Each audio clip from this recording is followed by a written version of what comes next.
Wherever there's an incredible value for others, a love for others, that is where people just thrive.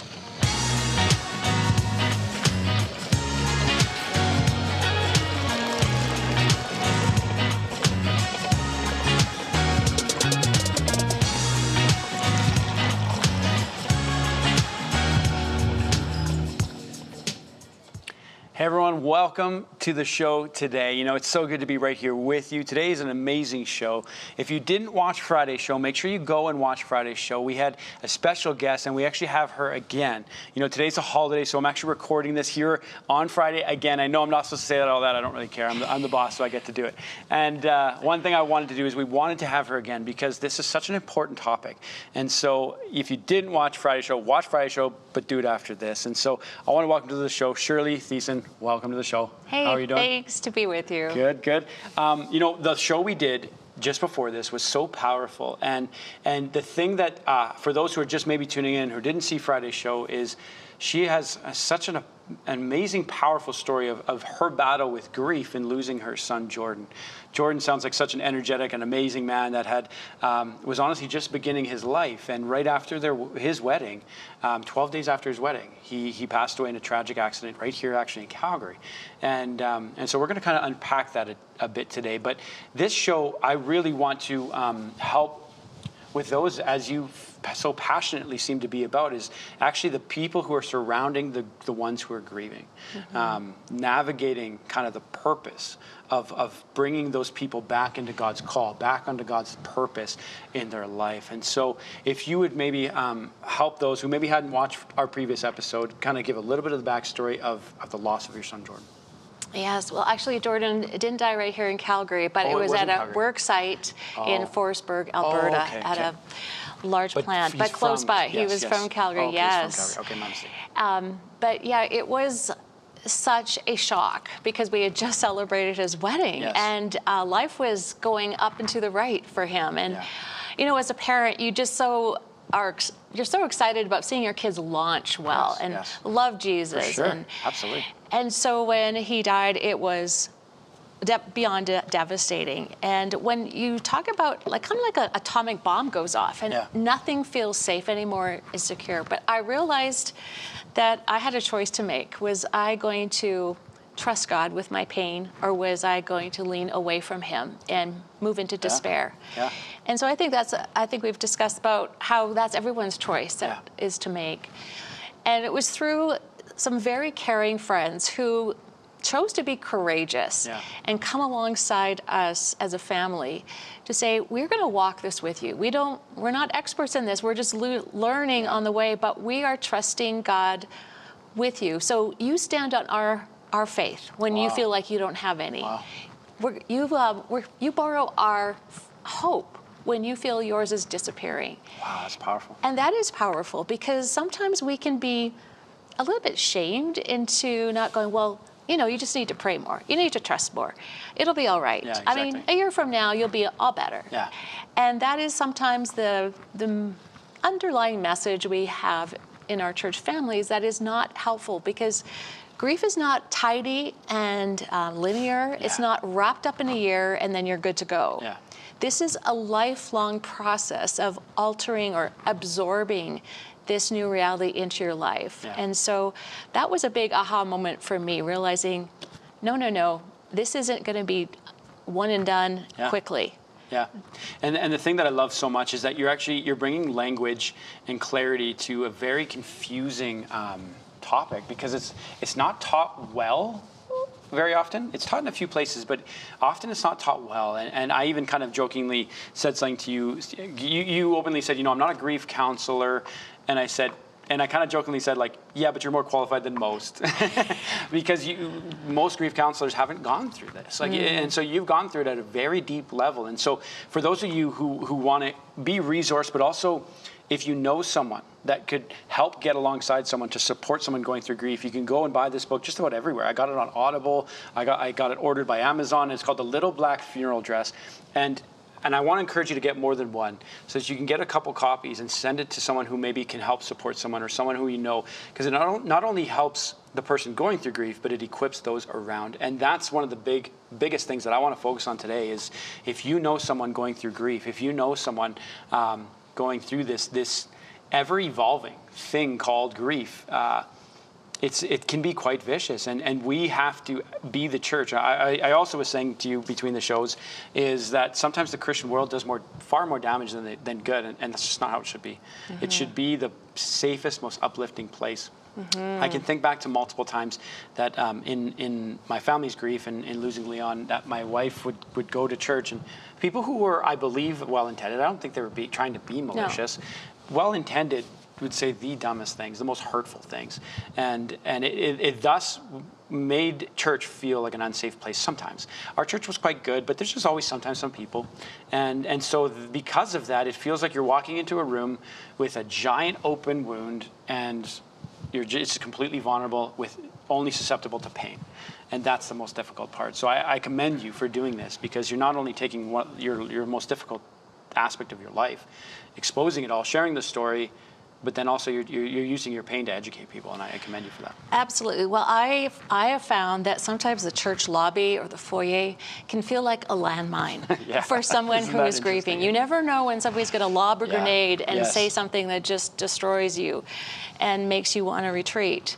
And so that's why I'm a grief educator, is I really want to, I'm actually obsessed about this, about helping people who feel so uncertain about how to support others who are grieving, right? I want to help them feel prepared and well-positioned to provide empathy and compassion. So why does this matter so much? It's because when we express empathy to broken hearts, we make God's love visible. Wow. And is that not our God-given purpose? Amen to that, yeah. Yes. Absolutely it is.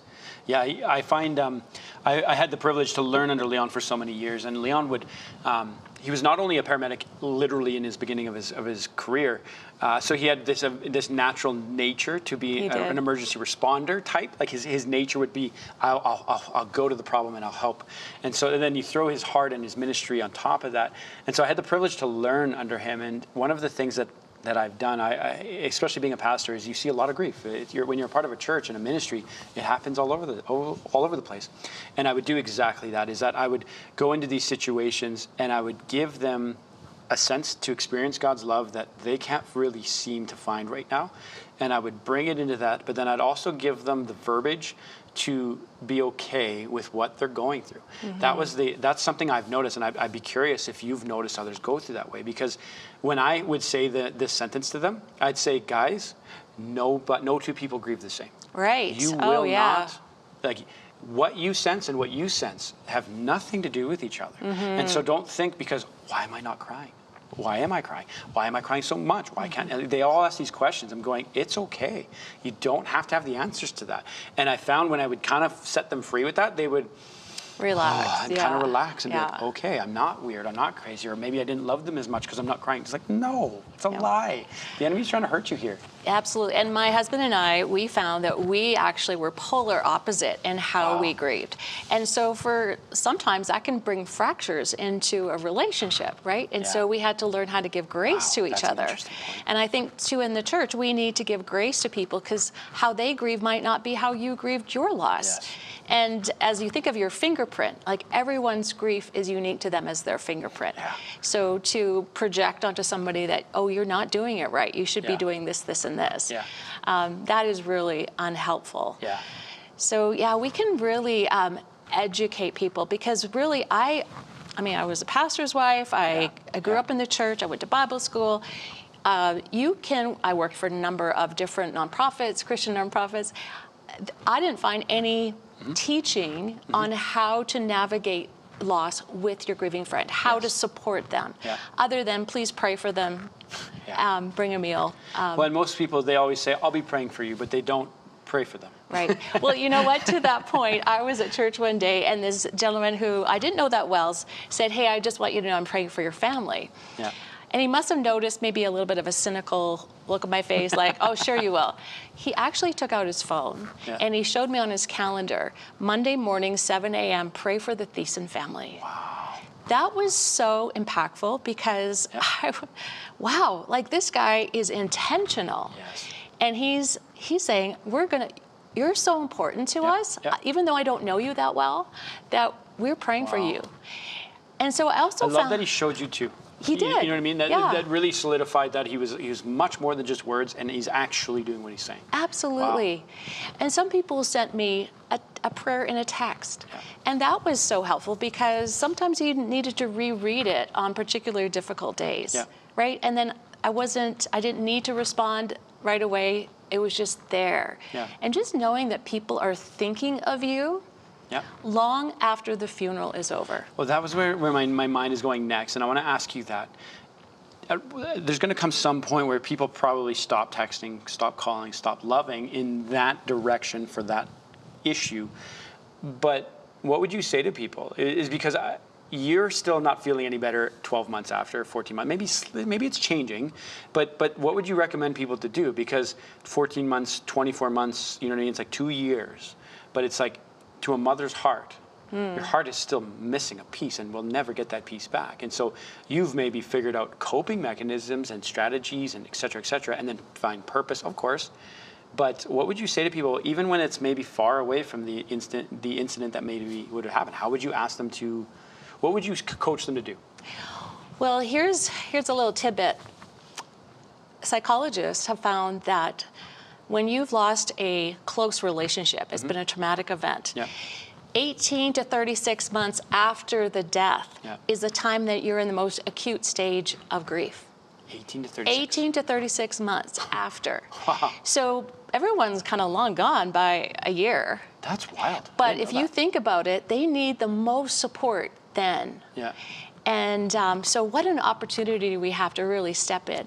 Wow. And then Norman Wright says that for people who've lost a child, it often takes 8 to 10 years for them to just stabilize.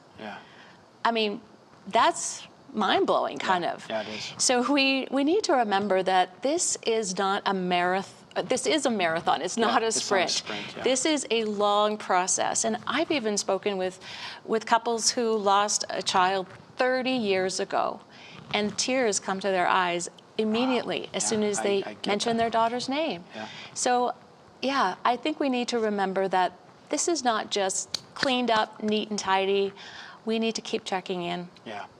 Yeah, that's a really good point. And checking in, just being there for them. Would you recommend to them to still bring it up 24 to 36 months later? You know what I mean? Or I guess 18 to 36, you said. Yeah, so still bring it up, still talk about it, keep it up. Because that's something we've done in our family is we've been very intentional. There's not a day that goes by that I don't mention Leon, talk about Leon, or teach about it. Because it's not only built into our ministry, our legacy and all this, but it feels like he's still in our memories. And like today, I mean, like fresh and still there. Absolutely. And one of the points that I wrote down here was turning pain into purpose. And that's what you've done.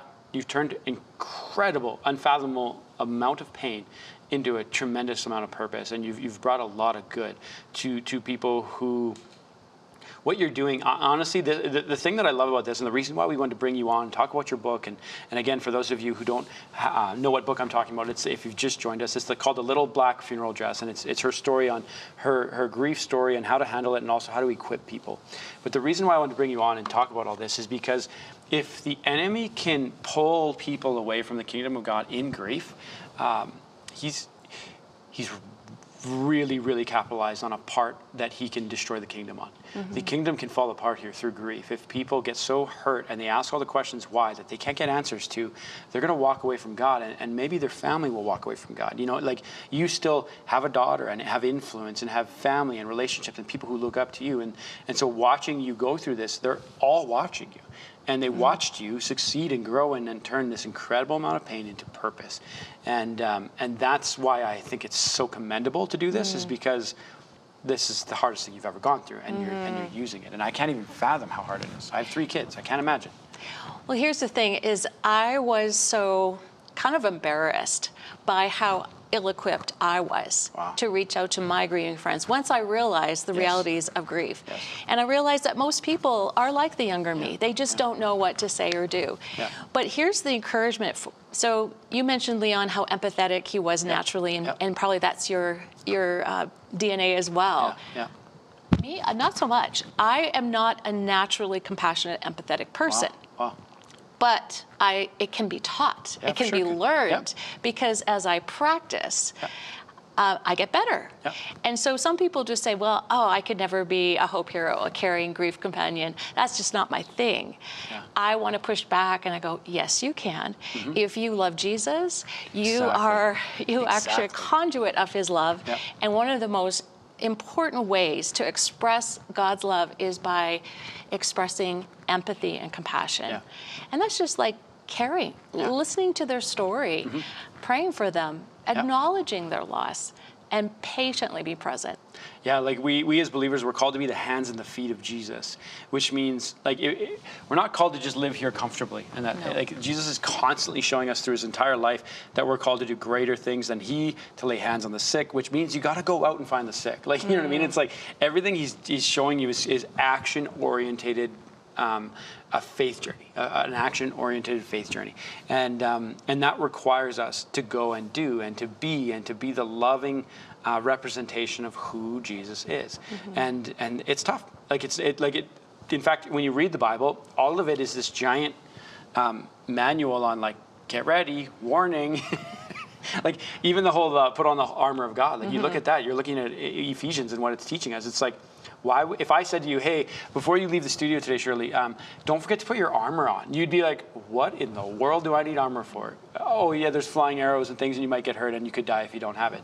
That like we need to understand that that's what the Bible is preparing for us for. The shield of faith, the breastplate of righteousness, the belt of truth, the sandals of peace. It's like all of these are tools to handle the adversity that will come in life.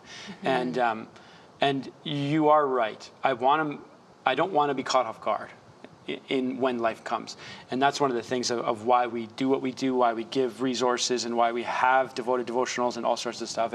And you actually have, you've been mentioning Hope Heroes. And so that's a resource that you've put together, right? Yeah, so it's a video series, just 5 easy-to-digest videos, less than 30 minutes each, meant to do with your family or a small group. And this is just teaching 4 simple things of how to come alongside your grieving friends in ways that will express empathy and compassion. And honestly, as young as 9 and 10-year-old children can grasp this. I've experienced it with a 9-year-old girl actually praying over me. A 9-year-old, wow. As I shared with her class at a Christian school about being a hope hero, being someone who looks up from your own pain in your own life to notice someone else who's hurting, and just to go over and share the love of Jesus with them. So honestly, to teach our children so cool. is so important. Like I wish I had taught my kids more about this intentionally. I am going to do it with my grandson, absolutely. But if you've ever been in a place where you are so distraught, honestly, you have a 9-year-old come and pray, lay hands and pray for you. I know. It'll change your life. Well, and that's one of the things that as I teach my kids the Word, and we often will talk through the Word as I'm putting them to sleep and wrestle with concepts and stuff. That's exactly it. Is I try to one of the greatest lessons I've learned, and I'm trying to pass on to them, is that God will send you places when you're not equipped yet. Like he will equip you. The Bible says he'll fill your mouth. The Holy Spirit will fill you. He'll give you words of knowledge. He'll bring things to your remembrance. It doesn't say he'll give you everything you need before you get there. Right. It's like all of it. And so to see you talk about a 9-year-old who is by all measurements unqualified to do that, doesn't know what they're talking about, doesn't know the word. You know what I mean? We could just mentally just be like, no. But no, God will absolutely use a 9-year-old and will anoint them, call them, bring them, and equip them to do the work of this. And we have to teach that. And the other thing that I see here through your kind of, I like that you're saying hope heroes, because it is heroic and it is hope that when a believer like to me, I see this much more than grieving, even though it is grieving. But you're actually teaching believers to be actively living in God's faith and trust, to go and be doers of the word.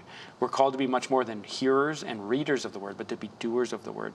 And the thing that I think you're fighting a battle of grief here. Like it's kind of like a war front of grief, and you're combating it in an amazing way. And you have all sorts of acronyms and explanations, and it brings a lot of verbiage to a very confusing topic, I think, for a lot of people. And so in the few short minutes we have left, we only have about 6 minutes left, what would you say to the person right now who maybe is in the depths of grief, who are hurting so badly? They're going through it and they don't see the light at the end of the tunnel. What would you say to them? I would say you need to seek out a grief companion, a hope hero. Find somebody who maybe had a similar loss to yours, someone who you see is actually moving forward in their loss, and ask them to come alongside you. We need each other. This is not a solo effort. And that is just so important to have others who can encourage you, who can pray with you, who can just share life with you and let you talk honestly and vulnerably. That you won't need to edit your words just to make it okay with them. It is so important to have these people in our life. And I just think it's so good that we can learn from each other, but also the Hope Heroes course is something that people can play over and over. It has stories, it has ideas. Where can they find the Hope Heroes course? It's on my website, shirleythiessen.com. Okay. And like I said, it's easy for children to seniors to do. And here's the thing.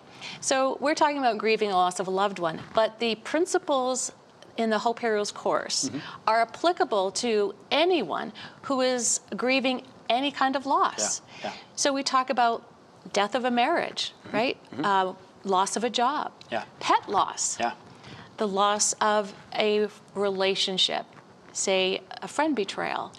There's all sorts of things that from young to old, we're going to experience those kinds of losses that equally can keep us in despair. So if we can learn these principles, we are equipped to walk alongside people experiencing any kind of loss. That's a really good point that you bring that up, because you're totally right. There's all sorts of different kinds of grief, and as I've studied a few things, it's actually kind of interesting when you look at the chemical response the body goes through in all of these kinds of grief. So like there's different severities, of course, and different kinds, and I think something you say in your book is the depth of connection will often determine the depth of the level of pain the person goes through. And obviously the deeper the connection, for sure, that makes a lot of sense. But there's a graph that I'm trying to find right now, and it's, here it is, and it's called the stages of grief, and I've seen this, and they actually say that people can go through these types of stages in so many different facets of their life. Loss of job, just as you're saying this, which is something I would never have thought on my own. But you're right. We need to equip people on all of these things. And so I'll go through a few of them first. And this graph, it kind of just looks like this, like it's this deep, deep, deep decline down and kind of curves back up eventually. But the thing is the eventually curve up, it depends. It really depends on if you've had people, hope, if you've intercepted, if you've got this new bent in life. And it starts off with the initial loss, the initial shock. Then there's numbness. And as this graph goes down, it goes into shock, denial, anger, emotional outbursts, fear, disorganization, panic, and it's still on its way down. Guilt, and then loneliness is at the very bottom, and isolation.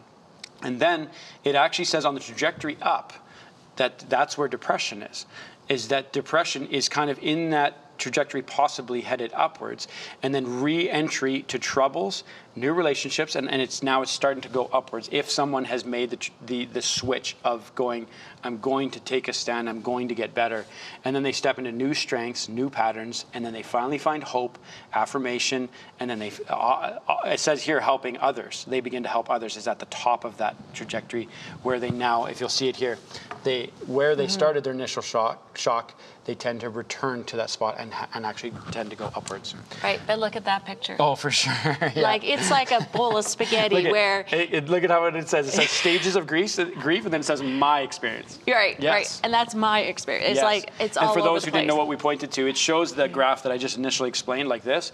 And then the my experience one shows complete total chaos where it's like there's no path whatsoever. And that's what you're bringing language to. You're totally right. And grief is like 2 steps forward, 3 steps back. Yeah. Like 1 step forward, 2 steps back. Yes. It is always going in directions you can't even control. And there's triggers that happen at different times and that you don't even expect. Yeah. When my daughter got married and her brother wasn't there, wow, that was such a joyful experience getting her married and beautiful day. But boy, it's like this has this cloud of sadness because he's not there and he should be there. Gosh. So so there's so many layers to grief that I don't know if that we really think about. Yeah. And so I just want to bring some education around this topic so that we can be better equipped to express empathy. Actually, we only have a minute and a half, so maybe I shouldn't ask this question, but I'm very curious about you and your husband in now that it's 12 years out from it. How is it still impacting you, and what do you guys do as a couple together to walk through it, even 12 years later? Mm-hmm. We talk about Jordan quite a bit. Yeah. We even, make fun of some of his idiosyncrasies and that kind of thing. We laugh, but we look at pictures. We look at our grandson and we say, do you remember Jordan being like that? We bring him into every day, really. Yeah. It's not like he's way back there, we're not thinking about him. But boy, I can tell you that every day I feel like I'm one day closer to heaven. And I can't wait. Yeah. That's one thing I find is the deeper I get into my walk with Christ and as I read the Word of God, that what you just explained seems to get brighter and brighter. It's almost like there's this beautiful kingdom-minded hope in the future, and then it does seem to accentuate when there's a loved one that you're grieving for. And it makes us more intentional about living today. I know it does. When we know heaven is coming. Yep. Yeah, for sure. I know. I remember often hearing pastors preach saying like, "Pain's coming. Every one of us pass, and some will pass before you. You will pass before some." And I remember kind of fleshing that out, going, "Oh my gosh, I hadn't thought about that before." But it's exactly what the Word's teaching us. We must get ready and equip. Again, in the few seconds I have left, I want to encourage you to get this book, The Little Black Funeral Dress. You can get it anywhere, Amazon, Audible. Make sure to pick it up. ShirleyThiessen.com. ShirleyThiessen.com. God bless you guys. Thank you, Shirley, for joining us today. Thank you. Thrive is only made possible by the generous donations of people like you. 100% of your donation goes towards ministry efforts. Call today and make a significant impact in the lives of Canadians. Through your financial investment, you are a missionary to the world. Phone lines will remain open for a limited time. Connect with us now by calling 1-800-815-6513 or visit miraclechannel.ca/thrive to leave your comments, prayer requests, and praise reports. Together, let's thrive.